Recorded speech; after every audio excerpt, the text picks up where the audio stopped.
राजन हर किसी से यही सवाल पूछता फिरता था, सफलता का असली रहस्य क्या है। वह मेहनती था, लेकिन उसकी कोशिशें अक्सर विफल हो जाती थीं। उसकी जिंदगी में सब कुछ ठीक था, फिर भी वह अधूरा महसूस करता था। एक दिन गांव में एक वृद्ध संत आए। उनके ज्ञान की चर्चा दूर दूर तक थी। राजन ने सोचा, अगर किसी के पास जवाब है तो वह यही होंगे। राजन संत के पास गया और अपना सवाल पूछा।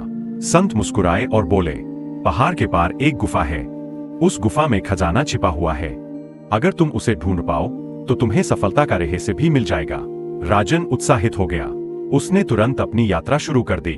रास्ता कठिन था, गहरे जंगल, तेज धारा वाली नदियां और ऊंचे पहाड़, लेकिन उसने हार नहीं मानी। कई दिनों के संघर्ष के बाद वह गुफा तक पहुंचा। गुफा के भीतर अंधेरा था। उसने एक दिया जलाया और देखा कि गुफा के बीचों बीच एक बड़ा संदूक रखा हुआ था। उसका दिल तेजी से धड़कने लगा। यही है वो खजाना। संदूक खोलने पर राजन को सोने चांदी के सिक्के या गहने नहीं मिले। वहां सिर्फ एक साधारण सा शीशा रखा हुआ था। वह चौंक गया। उसने शीशा उठाया और देखा कि उसमें उसकी अपनी छवि दिख रही थी।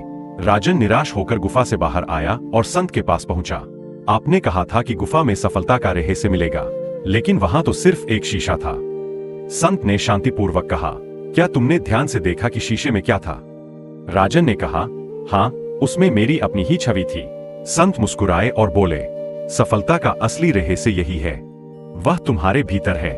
तुम ही अपनी सबसे बड़ी ताकत हो। जितना ज्यादा तुम खुद पर विश्वास करोगे और मेहनत करोगे, सफलता उतनी ही करीब होगी। गुफा और शीशा केवल तुम्हें यह सिखाने के लिए थे। राजन को अपनी सारी मेहनत और संघर्ष का मतलब समझ में आ गया। उसने महसूस किया कि असली खजाना उसकी खुद की लगन और आत्मविश्वास था।